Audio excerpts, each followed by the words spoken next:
um, but with a clear shift in focus from narrative-driven works to texts that engage more directly with the mind itself.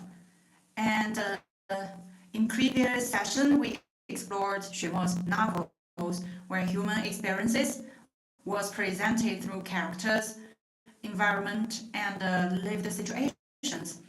Those works allow us to observe how individuals respond to pressure, survival, desire, and external conditions. And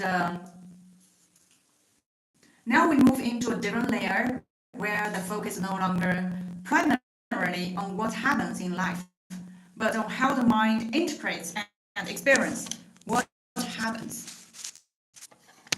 So this shift is important because while external situations may vary, the structure of the mind often determines how those situations are lived.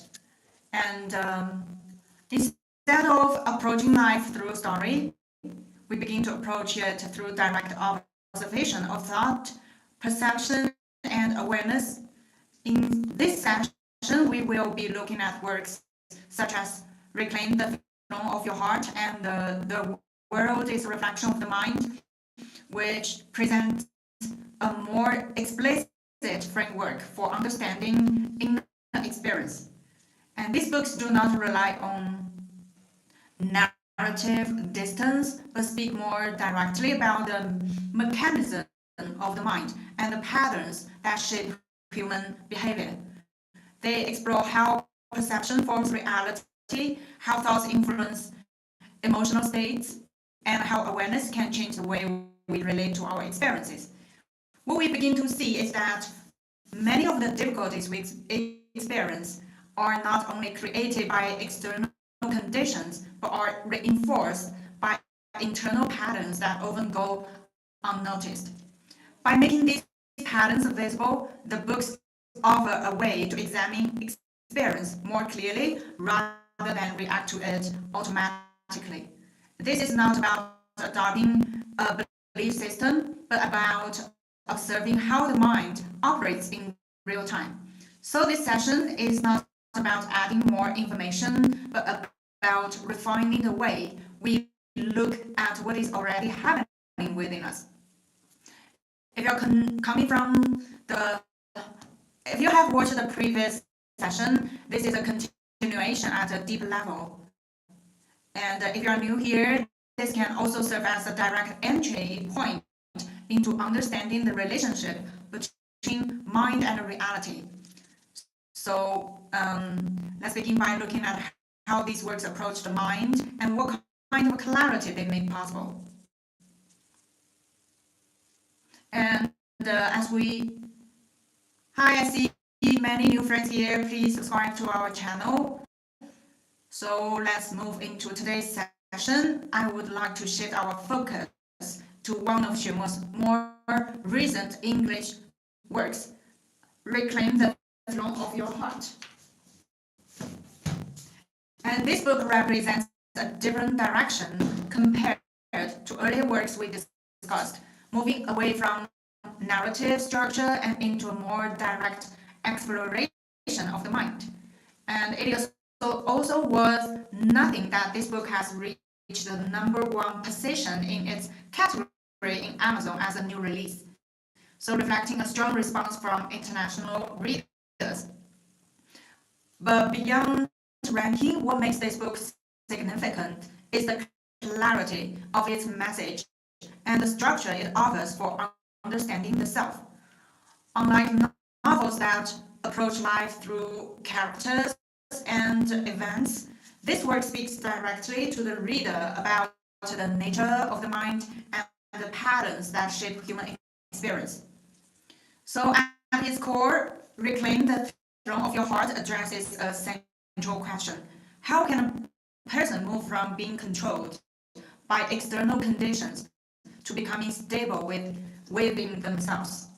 And the title itself carries a clear meaning.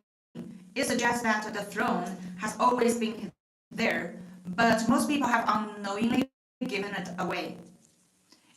So In daily life, this often appears as being influenced by emotions, circumstances, and external validation without awareness. And what the book processes is not an abstract idea, but a practical shift in how we observe and respond to our own thoughts and experiences. So as we move into this work, the focus becomes more direct, not on what happens outside, but on how we regain clarity within.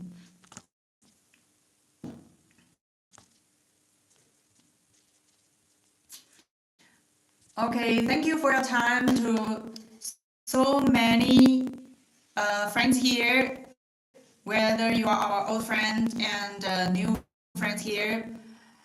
Uh, Thank you for your time, and please subscribe to our channel if you are new here, and if you are our old friends, thank you. Welcome back, and you can leave your message. It's always happy to see people from all around the world here, and this is a space for self-growth, inner peace, clarity, and how to transform the traditional wisdom into our daily life actions. So thank you for being here. Oh, old source question. Have you ever read The Three-Body Problem? Yes. Oh, I forgot, but it is so well known internationally, and it is also very, very popular in China.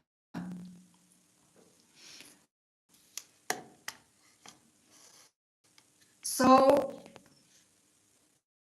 this book, Reclaim the Throne of Your Heart, offers a unique remedy for those who are constantly trapped in suffering, something that other books cannot replace. At a time when our entire society is immersed in anxiety and restlessness, it serves as a powerful medicine of wisdom. So there is a saying by Mr. Xuemo, and everything is created by the mind. Is it from Xuemo? Oh, it is from the Buddhism. Everything is created by the mind. 一切为心造.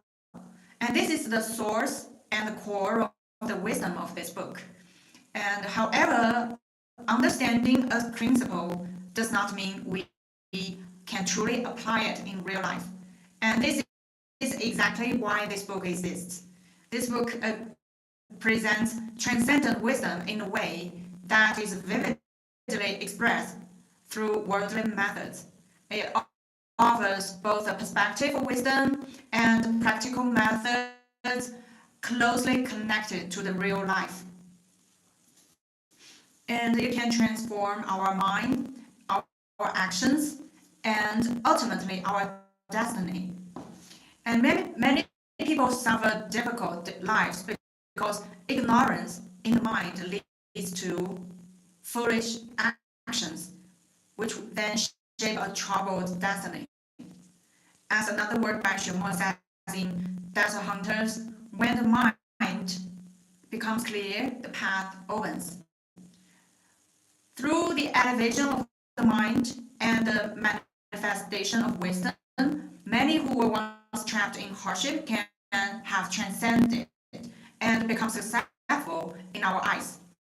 So we can find similar inspiration in many well-known figures.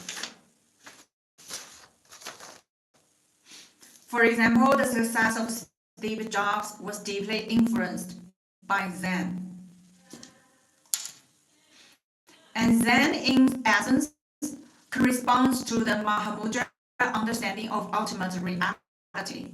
And under the insight of Zen, even the shadow of death could not suppress Jobs' creative wisdom. And that is why today we can enjoy the beauty of the Apple products. And how did Steve Jobs actually practice Zen and integrate it into his life and products? So in Walter Isaacson's biography, Steve Jobs, we find many detailed accounts. First, Zen meditation shaped his way of perception. Steve Jobs encountered Zen in high school and later practiced at Japanese temples. And through meditation, he learned intuitive insight. He realized that institution is often more powerful than analytical thinking. And this allowed him to see the essence of design beyond surface complexity. Second, Zen shaped his minimalist ethic. His philosophy of simplicity from complexity came directly from Zen. 质反归于质简 simplicity from complexity. And his home was nearly empty, reflecting his belief in simplicity. Because Zen teaches us to remove the unnecessary and focus on what truly matters. So when we hold an iPhone today, we are holding not just a technology, but a manifestation of Zen wisdom. Finally, Zen helped him face death. After being diagnosed with cancer, he said, remembering that you're going to die is the most important tool we've encountered. Because everything fades in the face of death.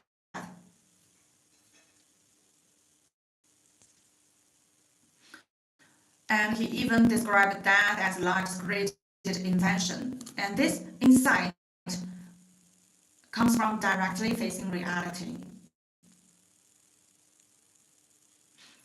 So his story proves that Zen is not abstract philosophy, but lived practice. And it shaped his mind, his aesthetics, and his life. This confirms the truth: the elevation of the mind leads to true transcendence.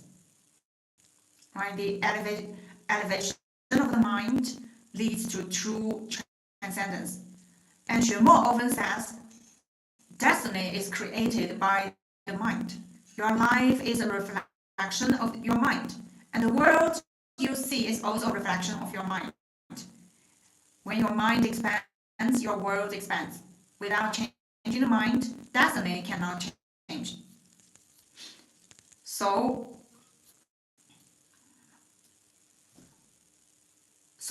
master your mind actually is the most important thing before you want to contribute to society or you want to be successful at some certain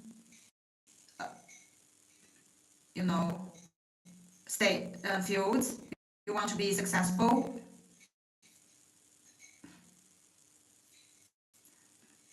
So reclaim the throne of your heart.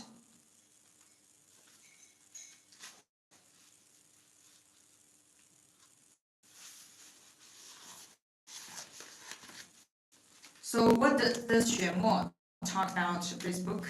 Let's see. Reclaim the throne of your heart.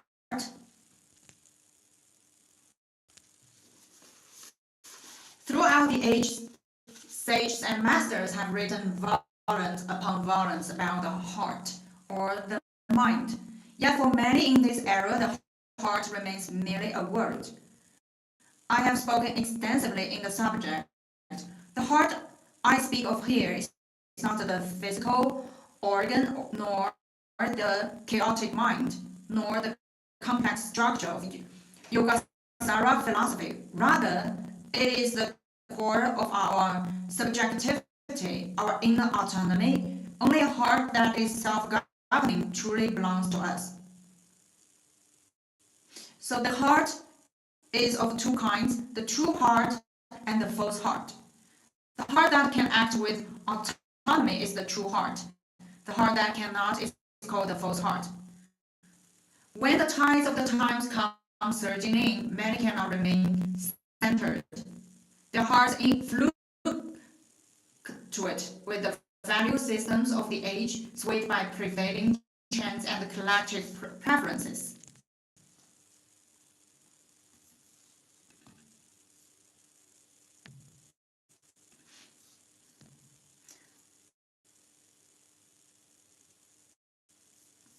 So this is from the preface of the book, Reclaim the Throne of Your Heart.